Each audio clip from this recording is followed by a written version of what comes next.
A new report out today says the U.S. is stepping up drone strikes in Pakistan while preparing to withdraw troops from neighboring Afghanistan. The flurry of strikes is pounding Taliban targets, and reports say Thursday's attack was the 7th in just 10 days.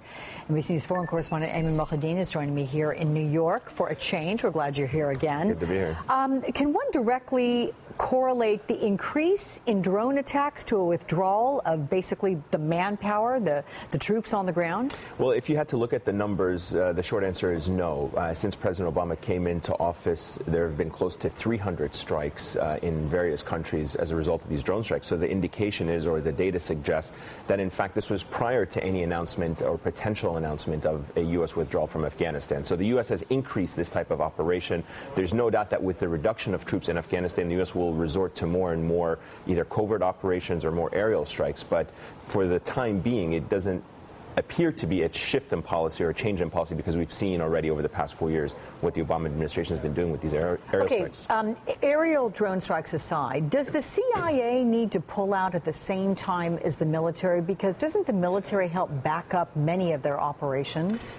Without a doubt, but the CIA already maintains such a strong presence across the region, it's unlikely that it's going to reduce that. There's some aspect of the CIA's presence that's involved with helping the military, perhaps gathering intelligence precisely for operations that involve troops, but also that's going to shift perhaps to providing intelligence for these types of drones. A lot of that relies on human intelligence on the ground and assets on the ground. It's unlikely that is going to be reduced if the U.S. feels it still needs to have that presence, as they've indicated they will.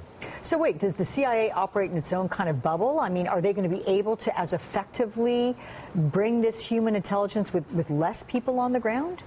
Well, from a technological point of view, phone intercepts, satellite imagery, all of that will probably stay, if not increase, because of the fact they will rely on it more. But there's no doubt that the CIA maintains a robust network of human intelligence on the grounds in various parts of Pakistan and Afghanistan.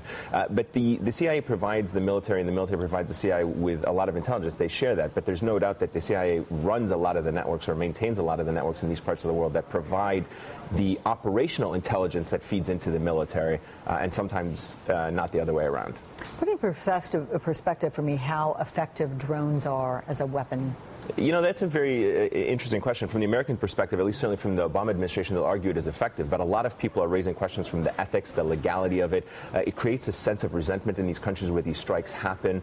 International legal experts have questioned the legality of whether the United States can continue these types of airstrikes in the current environment, especially with Al-Qaeda being decimated by so many experts' assessments. So there's a raging debate outside of the United States that I don't think most Americans are aware about as to the legality and the ethics of this type of attack and the toll that it's taking. It may have a short-term strategic objective, but in the long run, a lot of people are questioning whether or not it's going to breed more problems for the United States in the years ahead. All right. Ayman Mohyeldin, good to see you. Thank you. Thanks, Alex.